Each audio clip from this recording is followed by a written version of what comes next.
Welcome to the deep dive.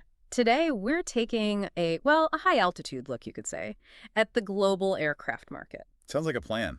It's a huge topic. It really is. And our mission for this deep dive is basically to unpack these really comprehensive revenue forecasts and growth rates. We're using data from cognitive market research. Good source. Lots of detail there. Yeah, exactly. We want to get beyond just the numbers, understand what they actually mean for, global connectivity, industry, all that stuff. Makes sense. The context is everything. So let's start with the big picture, because honestly, it's pretty impressive. Back in 2021, the global aircraft market, it was massive, pulled in over $214 billion in sales. Huge number. Right. But the real story, I think, is where it's headed. We're looking at a jump to nearly $260 billion by 2025. Okay. And then, get this, a really staggering growth to well over $376 billion by 2033. Wow, it's quite a climb. It is. And it represents a solid compound annual growth rate, that's the CAGR, of almost 4.8%, just under 4.798% to be precise, for the whole market. Nearly 5% globally. That's sustained strong growth. Exactly. Okay, let's unpack this then. We should probably dive into the regional breakdowns, right? Starting with North America. It's always been a bit of a powerhouse. It certainly has. North America really continues to stand out as a dominant force here. Yeah. What are the figures looking like? Well, in 2021, the region's market value was over $92 billion. Okay, substantial. Very. And it's projected to grow to nearly $110 billion by 2025. Yeah. And then an impressive $155 billion by 2033. So still growing strongly then. Yeah, maintaining a robust CAGR of about 4.4%. What's really significant here, I think, isn't just the sheer scale, but that consistent growth, even within such a, mature market. And drilling down within North America, I assume the United States is leading the charge there. Given its scale, is that growth more about, say, innovation or just consistent demand? Good question. The U.S. aviation market, yeah, it absolutely dominates. Came in at a staggering $74 billion in 2021 alone. $74 billion. Wow. And it's set to grow steadily. Forecasts show it hitting over $123 billion by 2033. So it maintains a solid CAGR, 4.288%. So pretty close to the regional average? Right. And its leadership, it's definitely driven by that consistent demand, both commercial and defense sectors, plus, significant ongoing investment in tech, fleet upgrades. Right. So it's probably more about sustained large-scale demand rather than, say, rapid acceleration from a smaller base. Makes sense. So what about its neighbors then? Canada to the north, Mexico to the south. Are we seeing similar patterns there or something a bit different? Actually, yeah, we see some interesting differences emerge. Huh. Take Canada. It started from a base of just over $10 billion in 2021. Okay, much smaller than the U.S. Right. But it's set for, a more robust acceleration, actually. Its projected CAGR is 5.107%. Oh, higher than the U.S. Exactly. It means it's growing faster in percentage terms, reaching over $18 billion by 2033. Interesting. Any thoughts on why? Well, this slightly higher rate, it could signal specific investments, maybe in regional aviation, or perhaps a faster rebound in certain segments. Yeah. General aviation, cargo maybe. Could be. And Mexico. Mexico also shows strong expansion. It was nearly $8 billion, $7.854 billion in 2021, projected to grow to over $13 billion, $13.424 billion by 2033. It's a 4.574% CAGR. Still very healthy growth. Definitely. What's fascinating here is seeing these varying growth rates even within one strong region like North America. Canada's slightly faster pace, for instance. Right. Maybe it's the smaller base allowing for bigger percentage jumps, or specific government or private sector pushes in aviation. That's a really great point. Okay, so from North America's kind of diverse growth picture, Yeah. let's cross the Atlantic to Europe. You mentioned consistent expansion there, maybe less dramatic. That's a good way to put it. Europe's market, while still substantial, over $43.5 billion in 2021. So big, yeah. Oh, yeah. It forecasts a regional CAGR of 4.328%. So steady. It's projected to reach nearly $72 billion by 2033.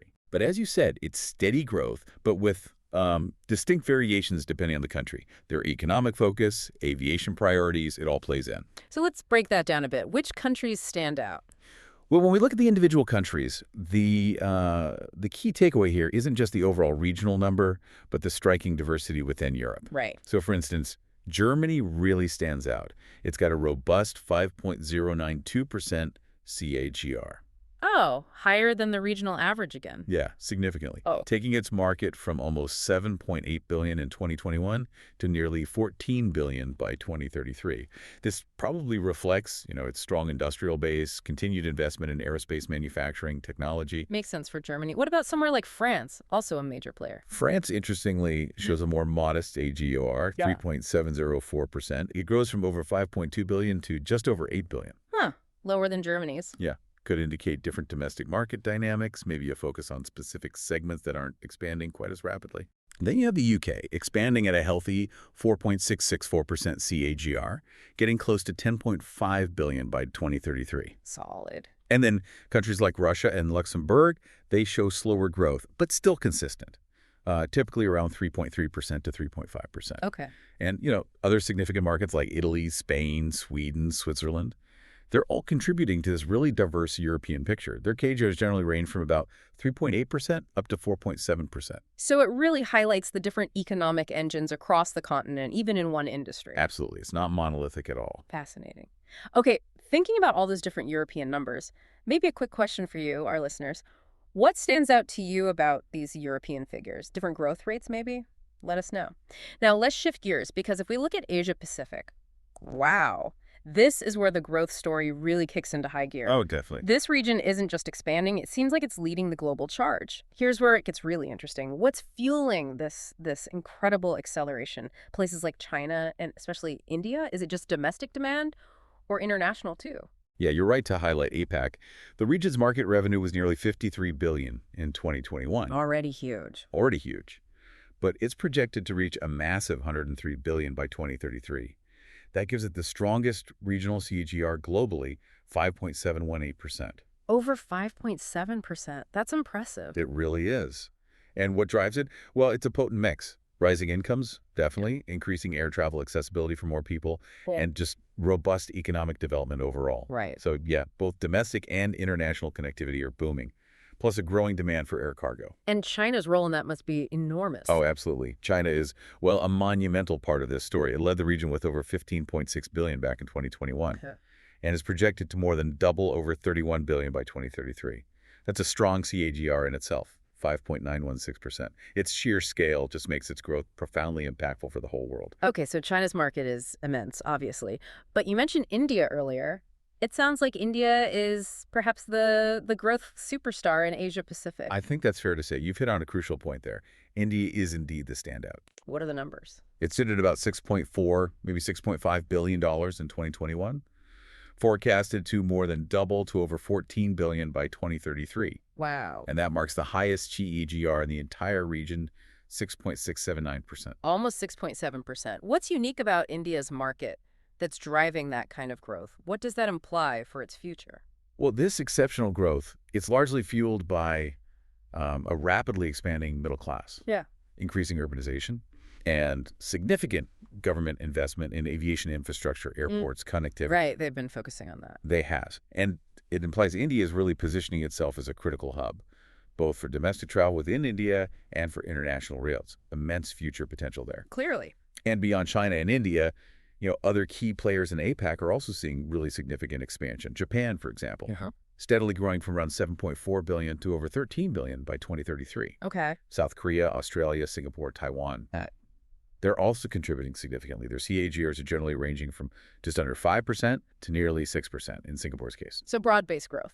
Very broad-based, across the continent, from established economies to the rapidly emerging ones. It really highlights Asia-Pacific as a global growth engine for this market. If we connect this to the bigger picture, it really underscores the dynamism there. Absolute incredible growth story in APAC. Okay, Yeah. from that explosive growth, let's shift our focus now. South America, what's the picture there? The outline mentioned consistent expansion. That's right. South America's aircraft market, it reached just over 12.6 billion in 2021. Okay. And it's expected to grow to over 23 billion by 2033. That shows a pretty healthy CAGR of 5.106%. Over 5%, still strong. Still very strong. Yeah. And this growth is really supported by increasing travel within the region, interregional travel, plus developing economies overall. Makes sense. And who leads there? Brazil? Yeah, Brazil is the largest economy, definitely leads. Yeah. It was over 5.4 billion in 2021, growing to nearly 10 billion by 2033. That's about a 4.988% CAGR. Okay. But other notable contributors include Argentina and Chile. They're actually showing particularly strong growth paces, both above 5.3% CAGR. Oh, even faster than Brazil? In percentage terms, yes. Hmm. Probably driven by factors like tourism, trade development. Interesting. Colombia and Peru are also growing well, around 4.6% to 4.9%. And the rest of South America combined is actually showing a KGR over 5.4%. So overall, yeah, the region is seeing pretty broad-based expansion, most countries contributing positively. Good to see. Yeah. Okay, our journey continues. Let's head over to the Middle East now, a region that's often talked about as being, on the rise in aviation. What are the drivers and who's leading the charge? Yeah, the Middle East is definitely a key area. Its market revenue was just under 7.3 billion in 2021, Okay. expected to reach over 13 billion by 2033. That's growing at a solid KGR of 5.069%. Another region over 5%. Exactly. And this region's growth, it's heavily influenced by it's a strategic geographical location, right? Yeah. Serving as a major global transit hub. Hub model, yeah. That, alongside significant investments in tourism and these ambitious economic diversification plans away from just oil and gas. Right. So which countries stand out there? The UAE, perhaps? The UAE is a real standout, yes. It shows a 5.744% CAGR. They're very strong. Growing from just over 1.1 billion to over 2.2 billion by 2033, really reflects its role as that global travel gateway. But Saudi Arabia and Turkey also show strong, sustained growth, both above 5% CAGR as well. Okay. Indicates major investments in their own infrastructure, expanding demand for both commercial and private aviation too. And the rest of the region. Egypt's growing steadily around 4.5%, Qatar around 4.8%, and the rest of the Middle East combined also contribute steadily. Maybe a bit slower, around 4.2%, but still positive growth across the board. Okay, fascinating dynamics in the Middle East as well. And finally, let's conclude our regional tour with Africa, a continent often described as holding immense, maybe emerging potential. That's a good description. Africa's aircraft market reached just over $5.5 billion in 2021. Dollar base. Smaller base, yes. Expected to grow to just over $10 billion by 2033. That gives it a regional CGR of 4.25%. Okay, still positive growth. Definitely. And while the market size is smaller compared to other regions right now, its growth potential is significant. As economies develop, connectivity improves. Who are the main players currently? South Africa. South Africa is currently the largest market, yes. Accounted for over 2.2 billion in 2021, projected to reach over 4.3 billion by 2033. That's a 4.819% CGR, so growing faster than the regional average. Right. Nigeria also shows robust growth, just under 1 billion, up to nearly 1.8 billion by 2033. That's about 4.46% CGR. And the rest of Africa? The rest of the continent combined is also showing steady expansion, maybe around 3.5% CGR. As investment in air travel infrastructure grows, new air routes are established. It all contributes to the region's increasing importance, in the global aviation picture. What an incredible journey across the globe that was. We've seen just the sheer scale and the projected growth for the global aircraft market, moving from, what was it, over 214 billion in 2021 towards that projected 376 billion by 2033. All while maintaining that strong, almost 4.8% global CGR. So what does this all mean for us, for you listening? Well, I think this raises an important question for all of us to maybe consider. What do these really robust growth figures actually imply? For global connectivity, sure, but also economic development, the future of all sorts of industries that rely on air travel and transport. Yeah, it's more than just planes. Exactly. Yeah. The expansion isn't just about the number of aircraft. It's fundamentally about connecting economies, connecting cultures on an increasingly global scale. It facilitates trade, tourism, business, in ways that genuinely reshape our world. Absolutely. A fantastic point to end on. The global aircraft market, yeah, not just big numbers, but really about shrinking the world and fostering those connections. Thank you so much for joining us on this deep dive today. My pleasure. We hope this comprehensive look has given you, our listeners, a clearer picture of its immense trajectory and, well, its fascinating implications. Keep exploring, keep questioning, and definitely keep that curiosity ignited.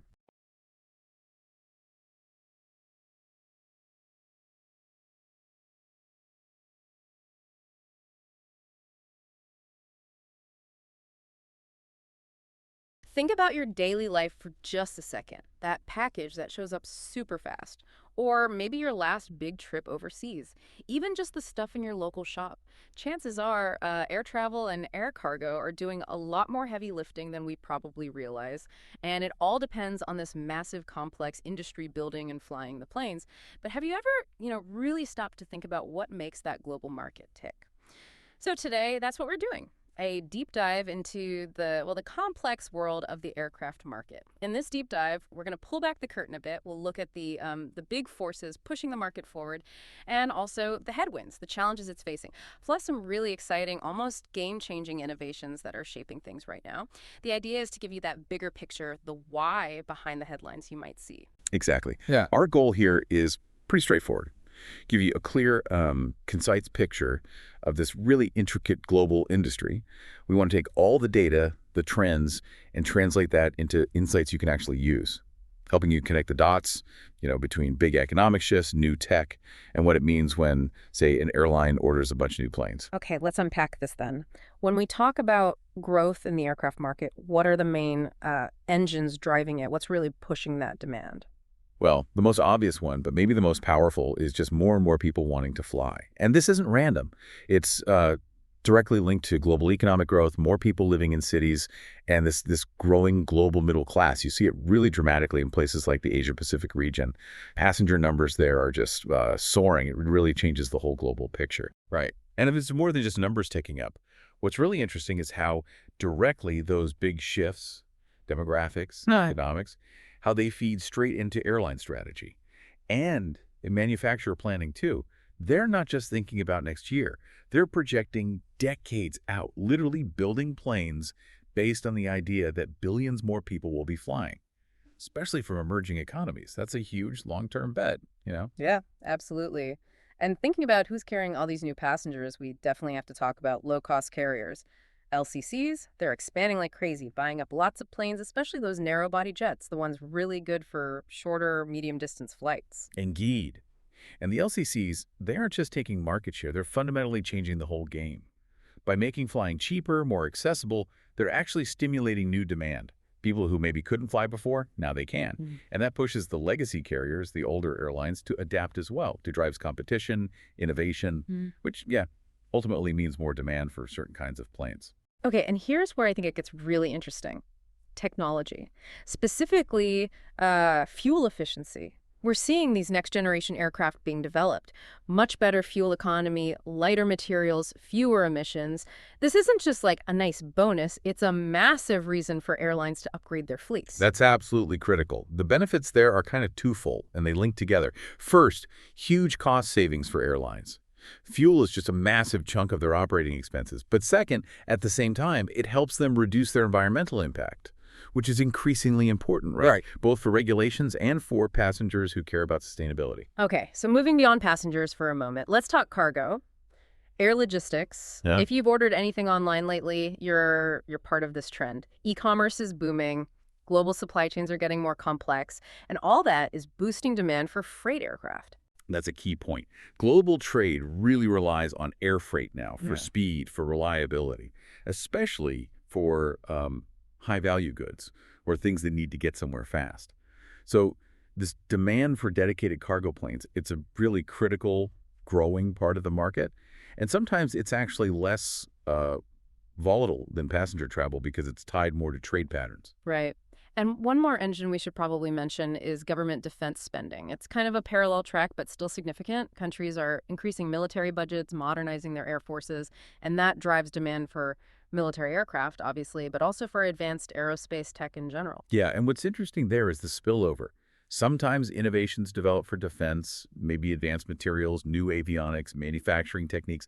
They often find their way into commercial planes later on. So defense spending doesn't just build military capability. It indirectly helps push civilian aviation forward, too. Okay, so we've got these powerful growth drivers, but it's not all clear skies, right? It's not all smooth flying. What are some of the biggest, let's call them headwinds, the challenges that could slow things down? Well, the first one that jumps out is just the enormous cost. Manufacturing planes, maintaining them, it takes unbelievable amounts of capital investment. The supply chains are incredibly complex, global, and the engineering standards are, well, they have to be absolutely rigorous.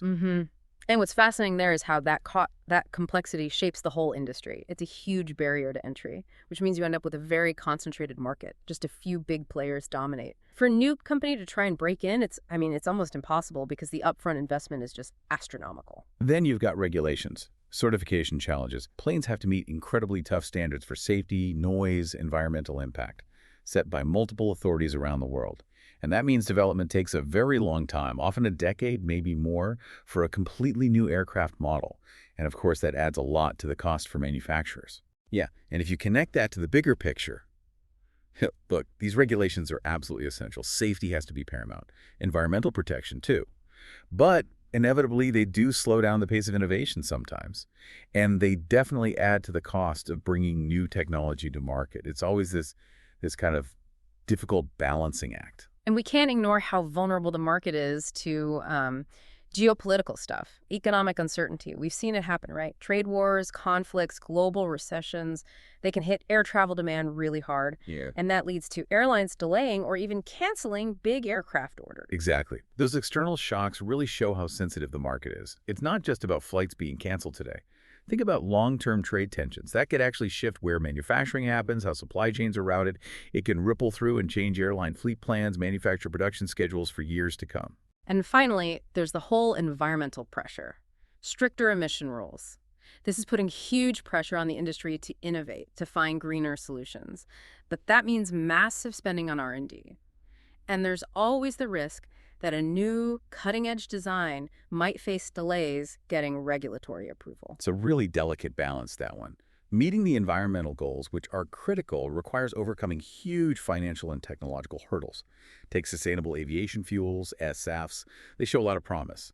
But the sheer scale of production needed, the infrastructure to get them where they need to go globally, that's an enormous challenge. It goes way beyond just designing the plane itself. Okay, but despite all those challenges, the future does look pretty exciting. Lots of interesting trends shaping the aircraft market. What's on the horizon? What should we be watching? Well, the biggest one, I think, is the push towards sustainable aviation. It's really accelerating. Manufacturers are putting serious money into electric concepts, hybrid, even hydrogen power. And alongside that, we're seeing more use of those sustainable aviation fuels, SAFs. Yeah, the potential there is genuinely transformative for emissions, for long-term sustainability. But it's definitely a marathon, not a sprint. The big challenge right now isn't just the propulsion tech, it's also energy density, basically. How much power you can store in a given weight or space. And then, like we said, the whole global infrastructure needed to produce and distribute these new fuels at scale. That's the key to really decarbonizing. We're also seeing more use of advanced materials. Composites, lightweight alloys. You hear these terms a lot. But they're not just buzzwords. They're actually changing how planes are built, making them incredibly strong, but also much lighter. And that's crucial. Lighter plane means less fuel burn. Simple as that. So better efficiency, longer range, smaller environmental footprint. Plus, these materials allow for new shapes, new designs that just weren't really possible with traditional metals. It pushes the whole envelope of what aircraft can do. Another huge trend, the digitalization of aircraft. This is really shaking things up. We're talking smart planes using AI, the Internet of Things, advanced avionics. The benefits seem clear. Better flight safety, less downtime because of predictive maintenance, just making everything run more efficiently. Right, and this raises a really interesting point.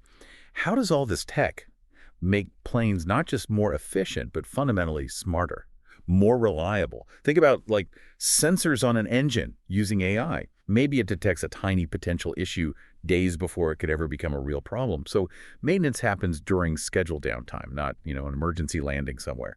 That's the power of integrating AI and IoT. It shifts everything from being reactive to proactive. And then there's this really emerging area, urban air mobility, UAM, things like electric vertical takeoff and landing aircraft eVTOLs.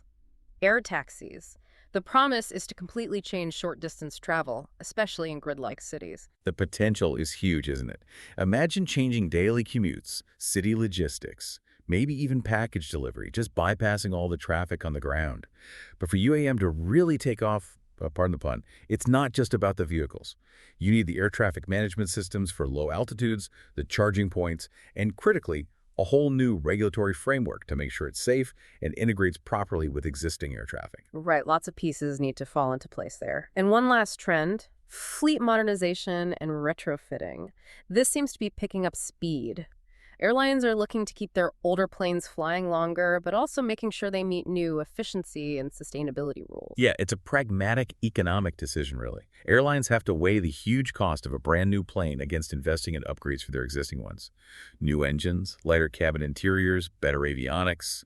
It keeps older planes competitive, compliant, and extends their lifespan in a market that's changing really fast. So, after all that, what does this all mean for you listening?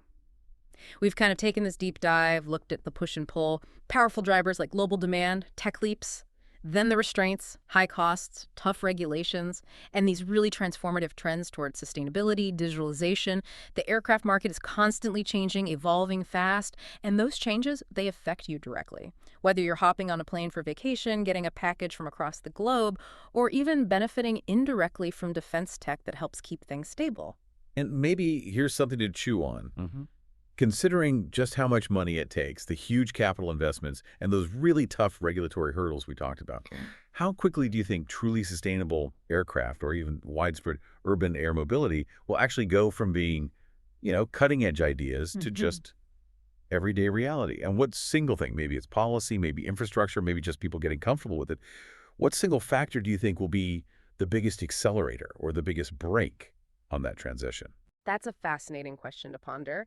And hopefully, it encourages you to keep exploring this really dynamic area where technology, economics, and global trends all intersect.